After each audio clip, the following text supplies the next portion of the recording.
On the 80th anniversary of the liberation of Auschwitz comes an unprecedented exhibition about one of history's darkest moments. Auschwitz, not long ago, not far away, features more than 500 original objects, first-hand accounts, and survivor testimonies that tell the powerful story of the Auschwitz concentration camp, its history and legacy, and the underlying conditions that allowed the Holocaust to happen. On now exclusively at ROM. Tickets at rom.ca. How I laid this out is it's really dealing with gaslighting. Use these arguments that many on the far left use against Jews, against Zionism, and turn it back onto them. Shalom, and welcome to Rivkush, the CJN podcast with Jews of color talking about anything Jewish. It's time we talk about more than just the tragedy, the hardships we've overcome and the savagery. It's time we focus on what's woven in the tapestry, the roots that connect us to our truth and the canopy of every single branch. Today, my guest, I'm so happy, Dmitri Shufutinsky. He is a junior research fellow with the Institute for the Study of Global Antisemitism Policy and is also a freelance journalist. He has been published in such publications as The Forward, Jerusalem Post, Jewish News Syndicate, Times of Israel, and a host of other publications. He also holds an MA in International Peace and Conflict Resolution. And another thing about him that's kind of super cool, he was a lone soldier with the IDF for 2 years. Do you mind if I ask you, because I follow you, like I was following you loosely on, social media, but I know you weren't, if I can remember, there wasn't a lot of posting of stuff, of course, when you were serving. And I just want to get a sense of why. What made you decide to do that? Because it's a very big, bold decision. Right. So this is going to sound maybe a little cliche for some people, but my first trip to Israel ever was with Birthright. I was a senior in college, and I actually extended my stay by 8 days. I had a friend out there who was going to college and living with her uncle who lives there, so I stayed with her. And I just really fell in love with it and felt such a deep connection to the history and the roots that we have as Jews in the land, and particularly the segment of the trip where IDF soldiers joined us and we went to Mount Herzl, the cemetery, really spoke to me. So I came home with that, just feeling really inspired, having this idea that I wanted to go to Israel, and I ended up getting into my master's program at Arcadia University here in Philly, which is where I graduated college as well. So during that time in my master's program, I took 2 more years of Hebrew classes. My Hebrew is very rusty, even though I went to a school. Look, your rusty Hebrew is going to be 1,000 times better than my pathetic Hebrew that I'm studying every week. Okay, so don't even. So after I finished my my master's program, I went into a program called Garin Sabar. So basically the idea is you go through a number of seminars to see if you're a good fit. And it's for lone soldiers who go move to a kibbutz together, learn more Hebrew, deal with all the bureaucracy, really get to know the country, and then draft into the army, and you have a host family and everything there. But 2 years after Birthright, when I was still in grad school, I had an internship in Cyprus, which is like a 45-minute flight from Israel. So when the internship was over, I flew back. I actually met up with one of the soldiers from my Birthright trip. And I was in Israel for 2 weeks, kind of seeing if I still felt like this was something I wanted to do, if I still felt that connection. And I did. So that's when I made the decision.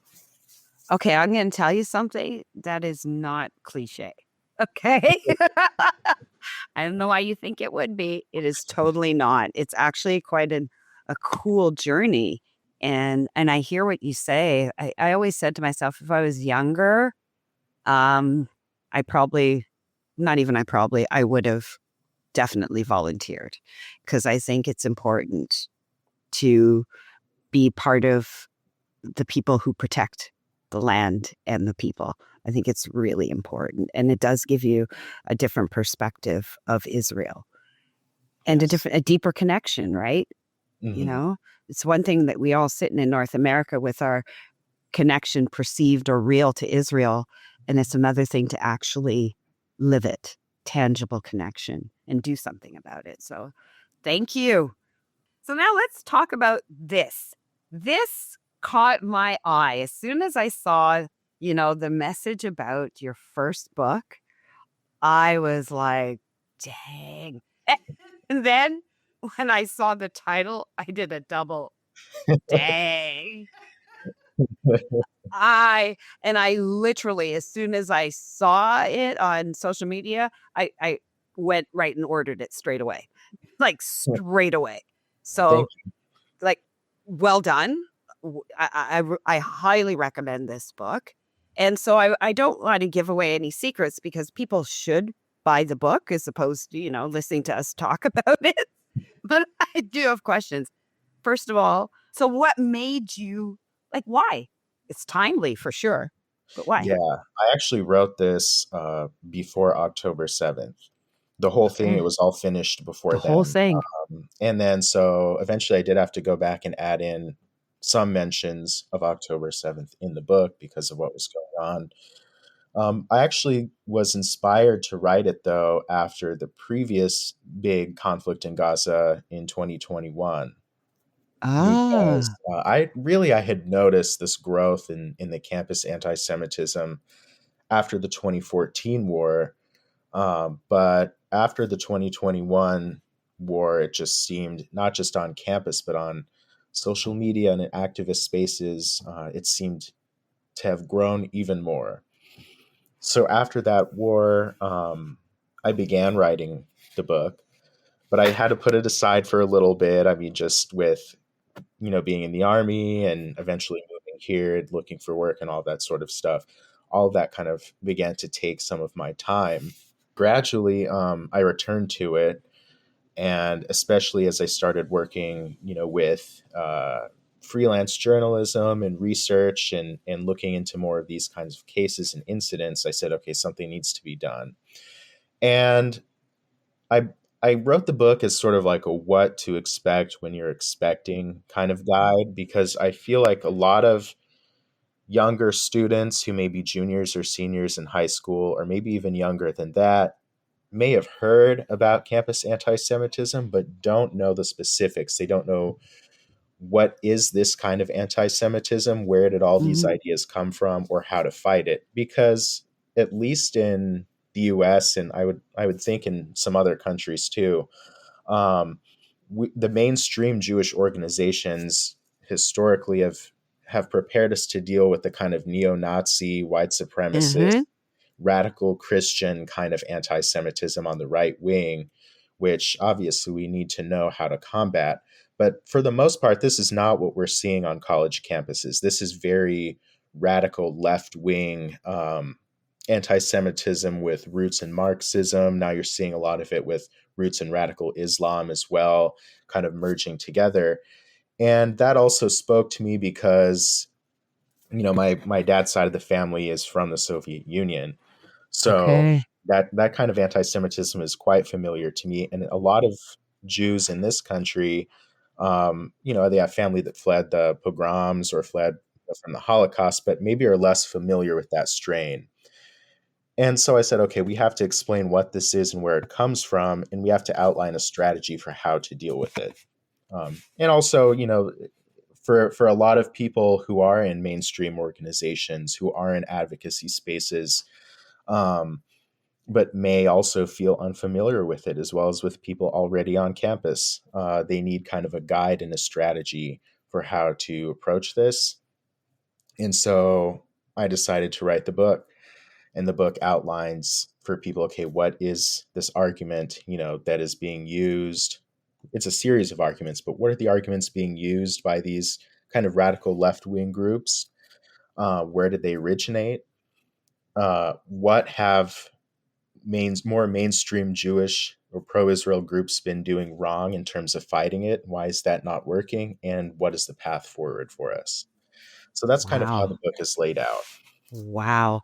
Um, I really find it quite telling when you also because just, anecdotally, you're right. The focus has been on the kind of the KKK and all that neo-Nazism that's the enemy, and they're the blatant, whether it's anti-Semitism or racism for that matter. And I remember saying, I used to be a real big social media nut, especially Twitter back in the day. Like, I remember one time I would wake up in the middle of the night to respond to tweets. I was like kind of out of control. So I've dialed it back a lot. But I would say to people on there wasn't, I'd say, oh my God, the racism that I'm facing and the this and that. And they say, oh yeah, those right way. And I said, actually, it's not.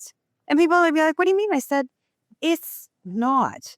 I said, when I am having a discussion with somebody, and if they are left wing, I said, those are the conversations that quickly devolve into racist comments and stuff. I said, it's actually quite gobsmacking, because that's not what we were taught to believe. We were taught to believe that that's the side that embraces all and that's, holds everything on high, right? That's what we've been taught.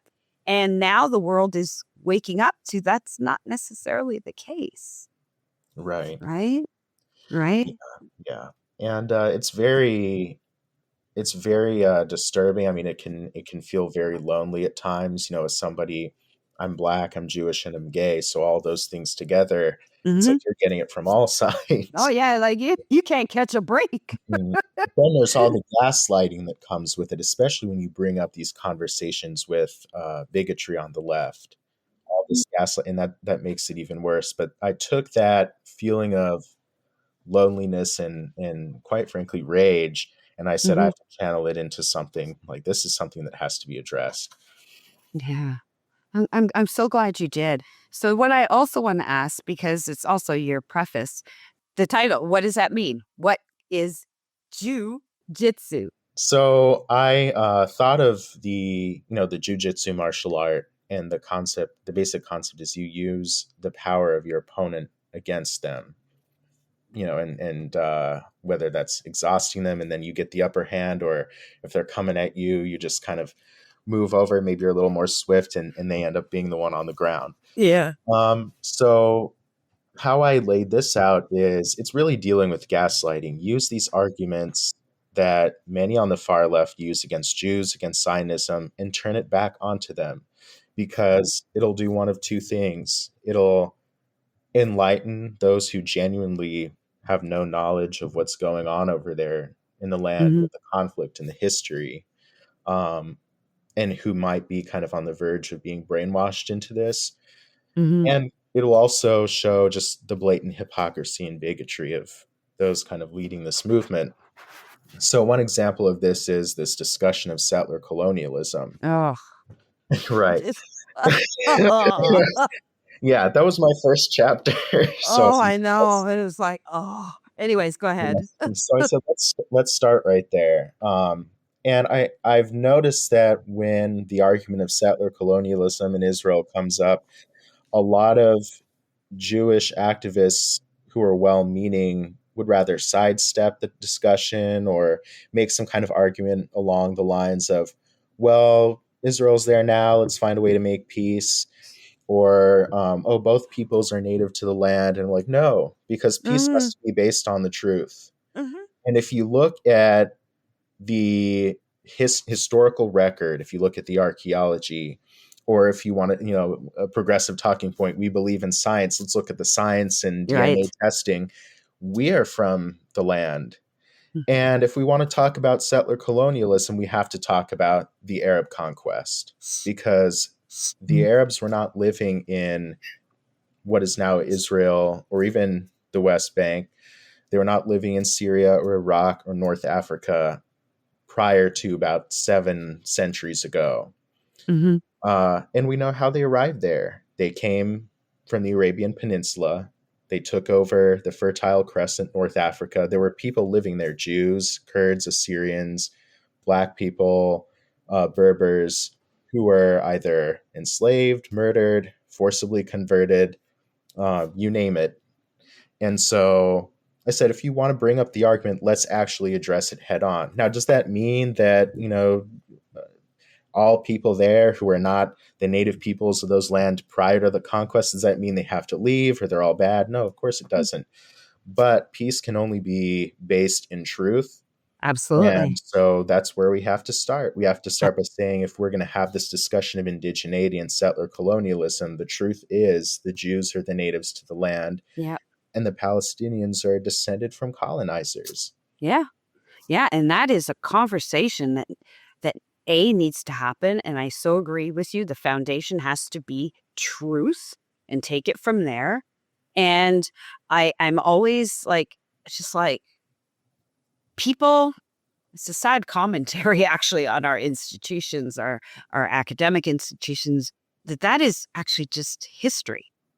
That's something you should have been learning in school. I learned it. Like, you know what I mean? Like, it's like, how did you not know this? And how can you not be honest to say that Arabs were huge colonizers? That's what they did. Why are we pretending it doesn't exist? Well, I think part of the problem is a lot of our academic institutions have become overwhelmingly dominated by progressives. There's not enough balance, and unfortunately, the progressive worldview tends to look at every ill as being something that came from the West, and will focus on colonization as something that only happened in Europe or Eurocentric Right. spheres, which first of all is hypocritical in and of itself, because a lot of these scholars who think that way will say, well, we need to stop being so Eurocentric. But then when they talk about colonialism, they only talk about it Right there. from Europe. Yeah.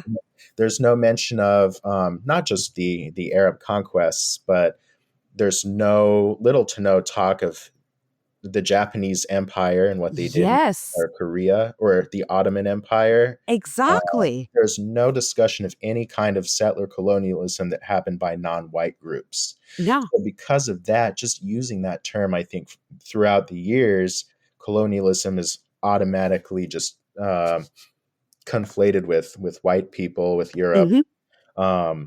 And so that's where I think this thing suddenly seems for some people like, oh my gosh, this should have been obvious, but why didn't we think of it that way?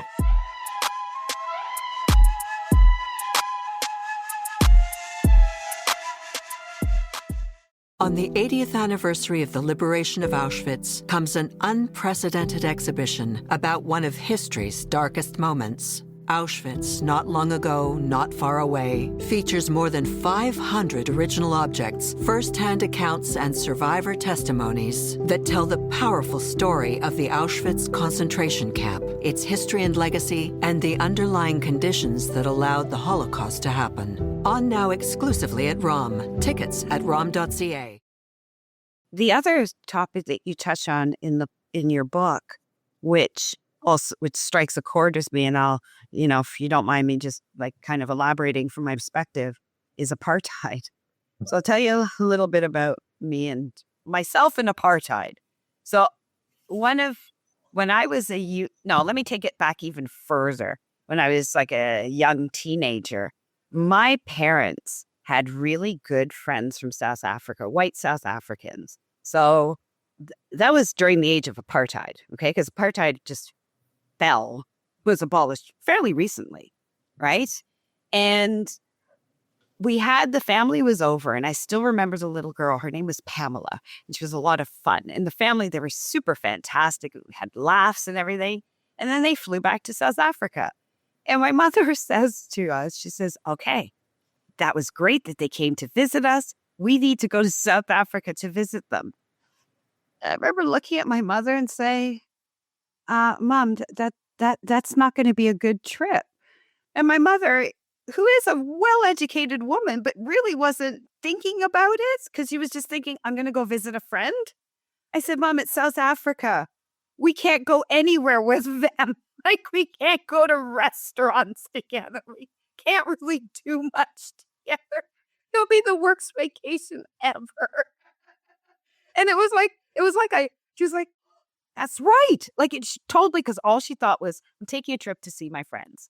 So anyways, it didn't happen. And that family actually moved from South Africa, moved to Australia, lived in Australia for a bit, missed their home because South Africa is still their home. They went back and then finally left for good. They said, we cannot live in a country that does this to its people. And they just left. So anyways, now fast forward, I'm a teenager actually I was a teenager in university and I'm all gung ho because initially I was going to be a social worker and save the world. So I was that person, like peace, love, hippie girl. And so my first protests were all about apartheid. And it was all about, hey, hey, ho, ho, apartheid, must go, hey, hey, protesting in front of the South African consulate, the whole thing, right? So I almost felt invested in South African apartheid and abolishing it. So you can imagine how it hurt my soul when people started saying, Israel, the apartheid state, Israel, I was like, where have y'all been? How do you not know what it actually is? And you address it. So I'm going to flip it back to you and to really talk about, just tell people, this is apartheid. This is why people started saying Israel was an apartheid place. And how do you Jew Jitsu that? Right. Well, I think that a lot of young people today who fall for that allegation, as you said, they're so far removed from apartheid South Africa and have not done the research. And so suddenly any kind of, injustice or perceived injustice, you just throw apartheid on there as the label. And it's the same thing with claims of genocide, right? Mm-hmm. Which we can talk about that later if you want. We shall, yes. But you take the most horrific label and put it on something, even if it doesn't match. And actually, that was even admitted by people in the Human Rights Watch and Amnesty International that, oh, this does not actually match up with what apartheid was, but we're just going to call it that anyway. Wow. But, so I think a lot of people just don't actually know what that term is, what actually happened. And if you look, of course, at Israel, I mean, we have Arab judges on our Supreme Court. There are Arabs in our army. White apartheid South Africa would never have had Black Africans or any other person of color in their army, in their courts. Exactly. Never, let alone in the government. Same thing with the Jim Crow South here. It just never would have happened. Never. And so it's really insulting. Also, as someone who is Black, my great grandparents left the Jim Crow South for California. To hear people equating Israel with Jim Crow America or South African apartheid it's just so diminishing to the experience of our ancestors, what they actually lived through. It's almost like this kind of insidious form of cultural appropriation. It's just gross. It really is. Yeah. And to hear that coming from the crowds that claim to be against cultural appropriation, but actually to be doing that with the worst things that have happened in humanity is just terrible and needs to be challenged more. But what I always say with this apartheid claim, is okay. First of all, there's bigotry in every country, right? So there are people in Israel who treat Arabs terribly and things like that. I'm not saying there's no room for improvement, but that's in every country. But now let's look at how the Palestinians live in the neighborhood. In Lebanon, if you are Palestinian, you are not allowed to have a job. You're not allowed to buy property. You cannot be in the Lebanese government. You may have been born and raised in Lebanon. You may speak Lebanese Arabic. But still, that applies to you. You're not allowed to have all these things. And it's not same in Jordan, is it not? Yeah. Same in Jordan. Jordan, yeah. Jordan. They basically have camps. Like you basically have they ghettoize them. They put them in a shtetl, for the lack of a better term. Right. And that's even a more interesting case, because Jordan, when it had control of the West Bank, had given a lot of Palestinian citizenship. and some to this day still have it. But then after they signed peace with Israel and relinquished all claims to the West Bank, many Palestinians actually had their Jordanian citizenship revoked and are left basically as stateless people. But that's Israel's fault. Right. And then, of course, in Syria and the civil war, the Assad regime's bombings targeted Palestinian refugee camps, killed thousands, displaced thousands more, some of whom, if you want to call it lucky, were lucky enough to escape to Europe. But there is no mention of any of this. People living in actual apartheid conditions.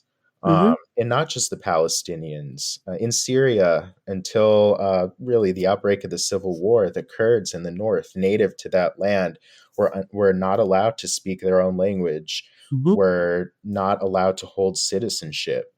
In also Sudan, I mean, we know how Black Africans continue still to this day to be treated there. In Mauritania. And there's no outrage from anybody about any of this. It's crickets. Silence. There's willful, and it's willful. Just like it's willful. Right. So this is just another kind of gaslighting. I think of it as like every accusation is an admission. That's kind of how I've started to think about this. And when you look at it as a case by case basis, I feel like you'll start to see, not you specifically necessarily, but people will start to see that. Whether it's genocide, whether it's colonialism, any of these things, if you listen and think about it as they're admitting something, you will start to see a pattern. Yeah, they're kind of to use a colloquialism, they're telling on themselves. You know, they're telling on themselves. So, wow, it's a lot to process, because I have to admit, some days I'm filled with hope. You know, I actually am.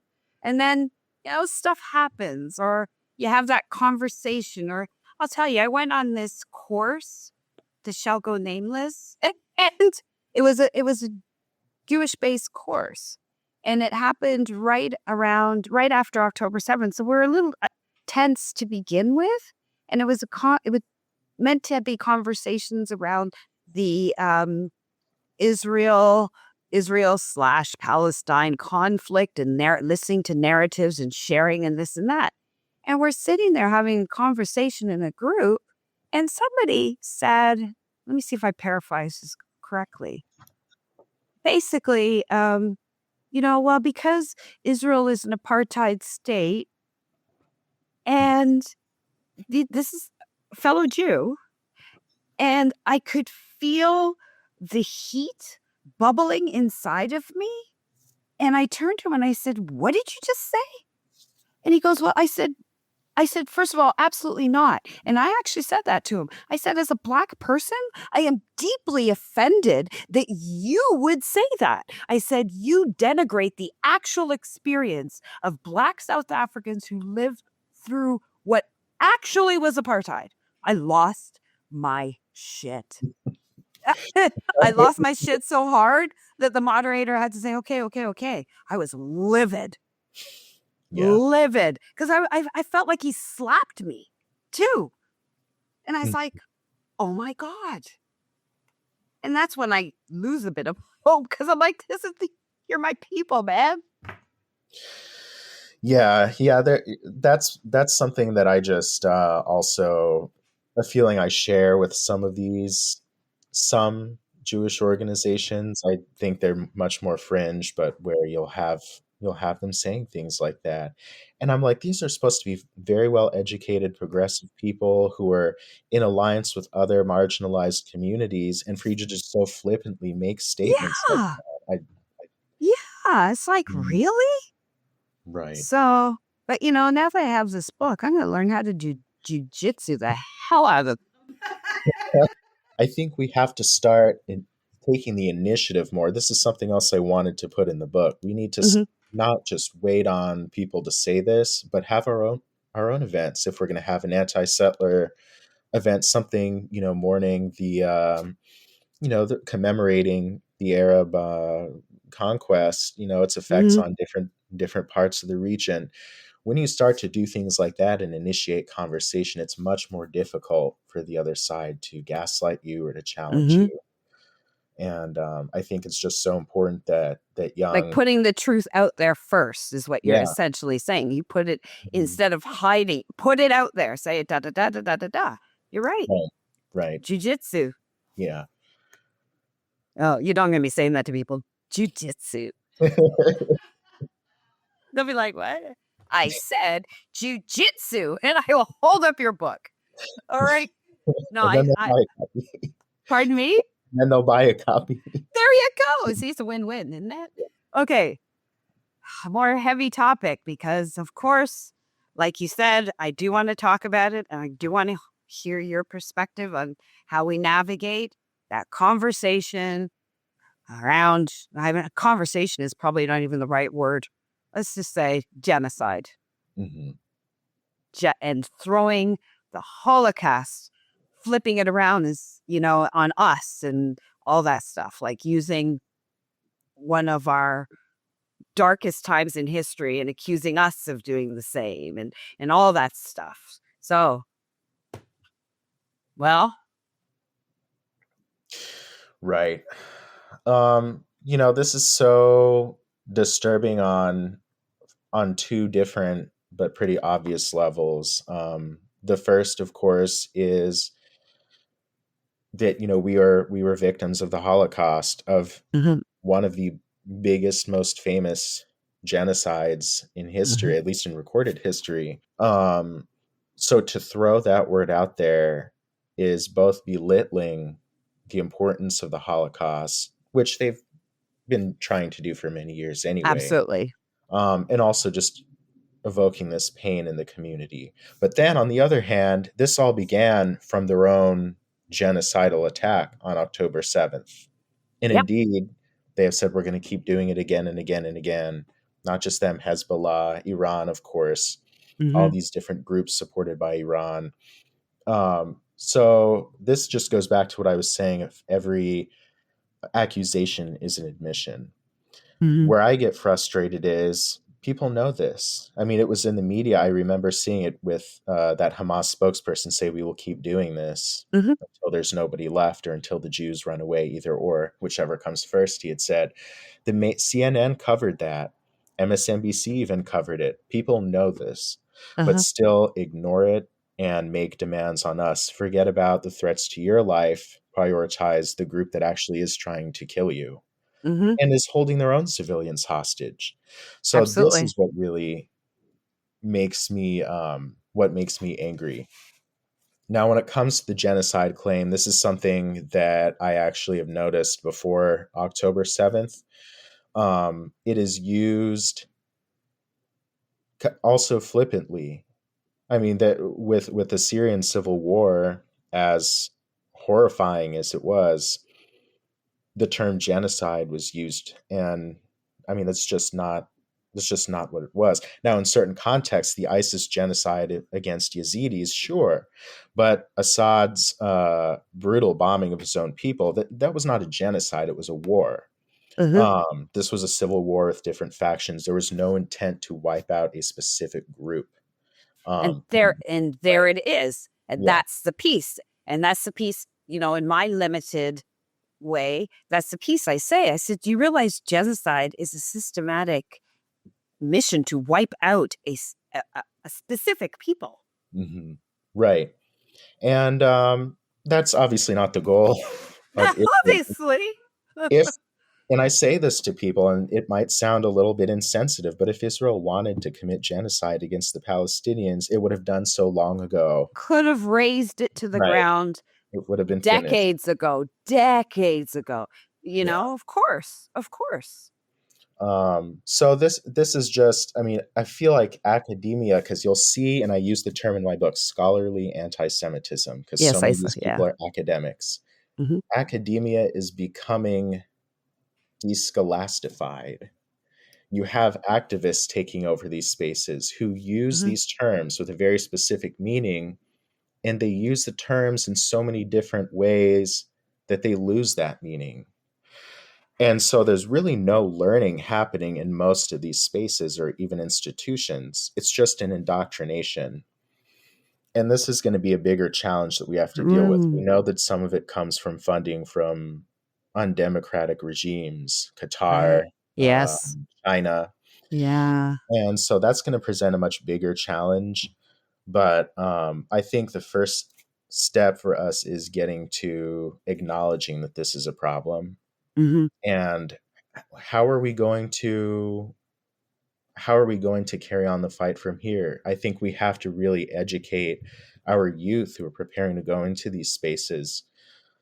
What is the kind of anti-Semitism you may, hopefully not, but that you probably will be facing? Because it, for the most part, is not going to be from the far right, where we've worried about it in different aspects, and you should still be prepared to deal with that. But this is something very different. We have to prepare our youth for how to deal with this challenge, so that they Hmm. are not intimidated or harassed or bullied, so that they feel they can be strong and proud and Right. not have to hide their identity, and so that they could speak the truth.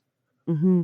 And it's interesting because when I think about what we get from the far right, in some ways, it's almost, I don't want to say manageable, but it almost is. You know what I mean? It's just so, like, if he's the person who calls me the N word, he calls me I know who you are, you Mm. know, from the other side and from the pseudo academics, it's a little different because it's more, I don't want to say shady, but it's more insidious, maybe. Like it's not as blatant, Mhm. right? It's just these subtleties or these nuances or these ways of couching the same sentiments, but in a way that isn't calling me the N word, like and it is it's to me, it's far more challenging to deal with, far more challenging than the Yes. person who's wearing the white sheet.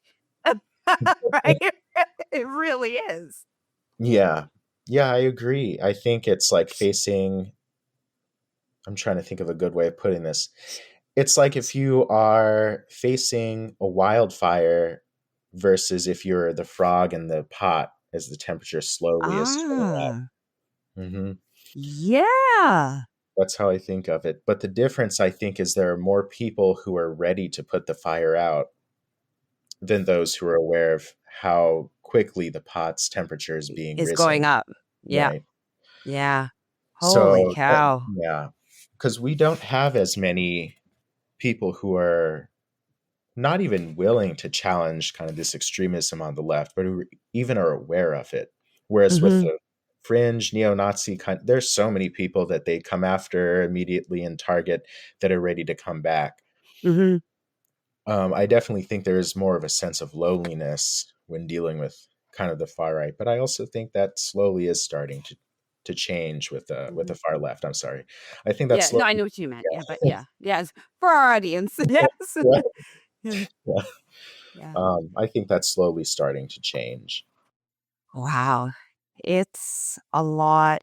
It's a lot. So what do you think, you touch on some strategies and what takeaways do you have for our audience today? Because I think, you know, I deal with people on a regular who are really struggling, just like you said, are giving people the tools to manage this.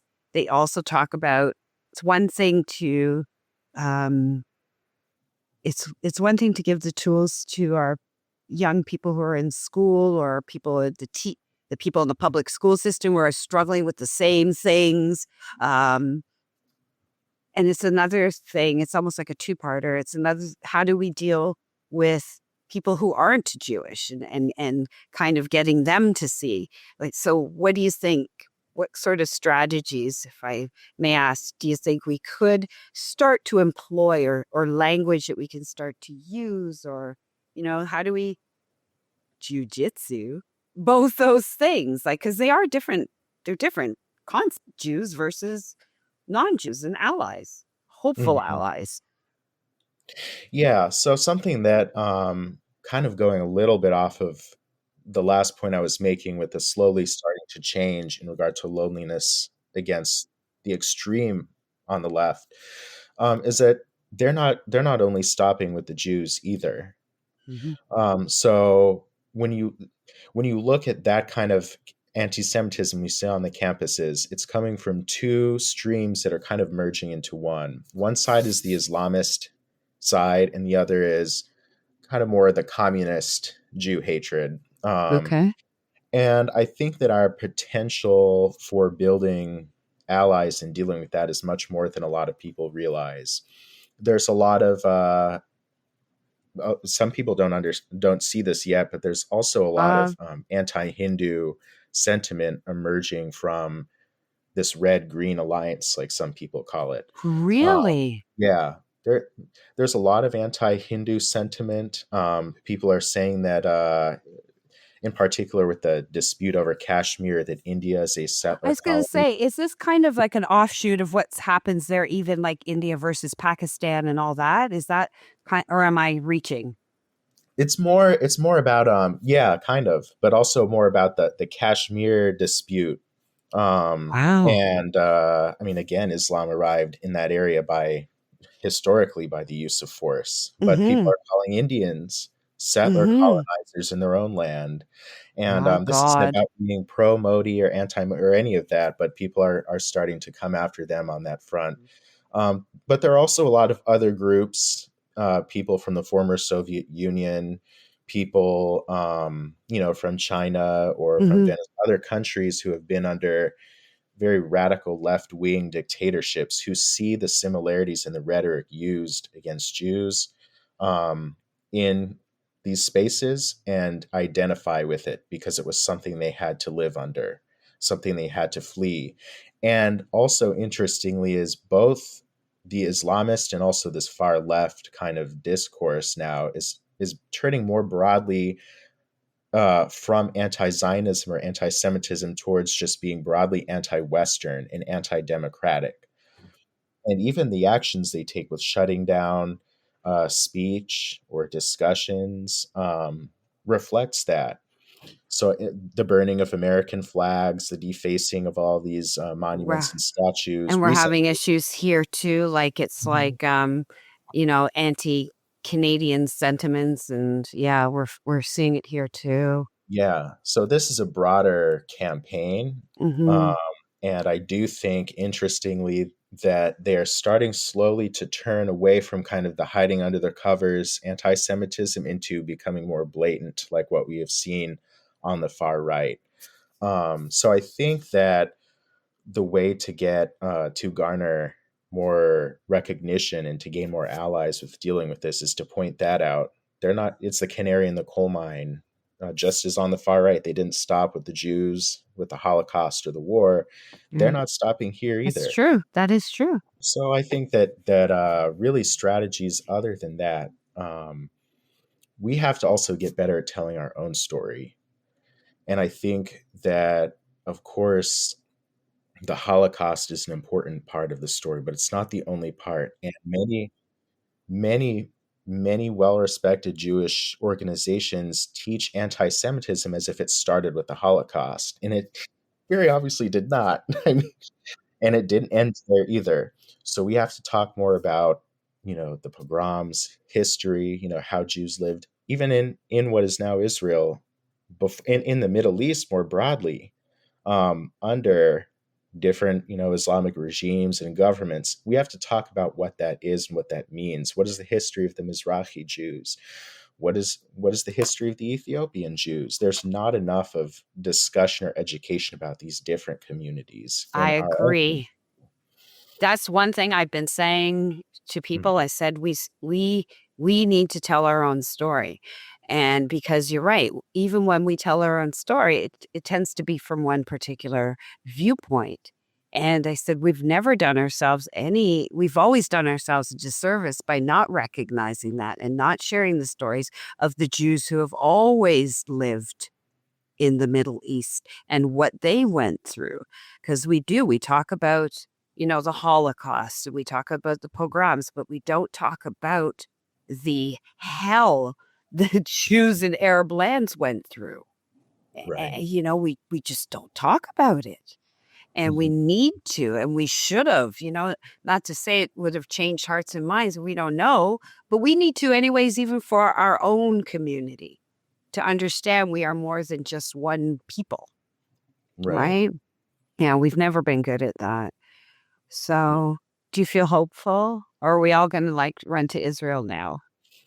I do. I feel hopeful. I'm an optimist at at the end of the day. I think also that hard times ultimately do create strong people, and we're living in very hard times, really Oh, around the world. But oh my gosh.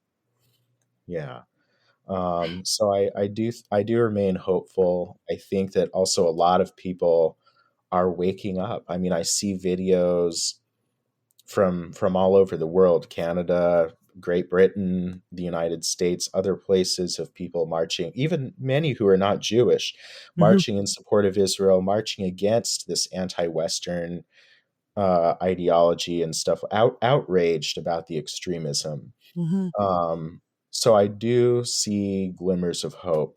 The same goes for the war itself. I mean, Because there are times too, like, because obviously I've been watching it intently, not as intently as my equal other, who literally is like 24/7. Because I said to him, I said, I got to clear my head every now and then. And I mean, in the beginning, I remember thinking, have we set our target like super high? And you know what I mean? Like eradicate Hamas. Like, have we set, I was like, what are we going to do? Is this going to be another, you remember, what's that terminology? The war with no name, the endless war, Lebanon. Like, is this going to be another one of where it just goes on and on and on? Like, I had all these worst case scenarios. And yeah, it's still not great, obviously. But I tend to agree with you. Like, we have made some huge strides. Get our people back. We have made some huge strides that have been pretty bloody incredible for a a a small footprint of Israel. You know what I'm saying? Pretty freaking incredible.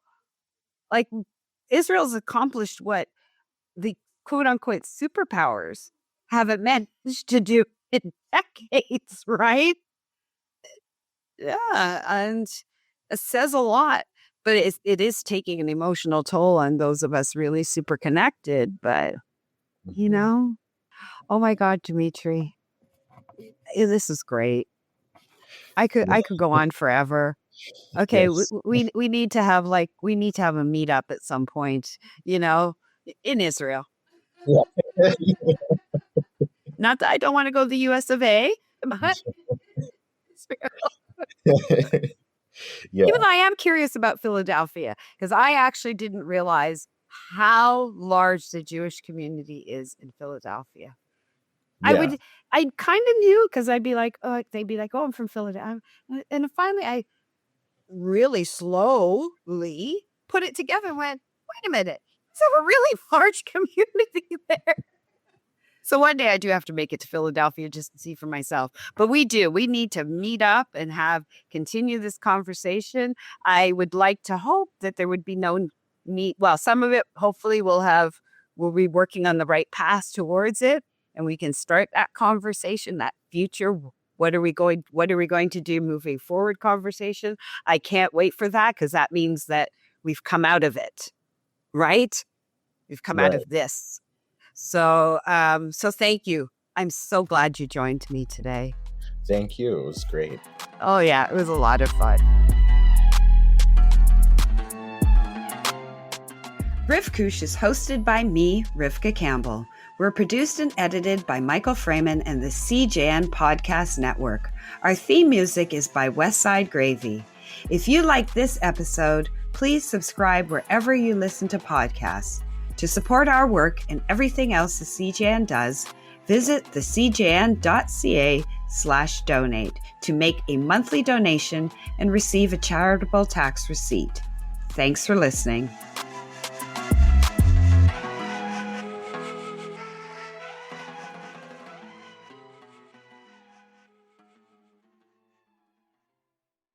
On the 80th anniversary of the liberation of Auschwitz comes an unprecedented exhibition about one of history's darkest moments. Auschwitz, Not Long Ago, Not Far Away, features more than 500 original objects, first-hand accounts, and survivor testimonies that tell the powerful story of the Auschwitz concentration camp, its history and legacy, and the underlying conditions that allowed the Holocaust to happen. On now exclusively at ROM. Tickets at rom.ca.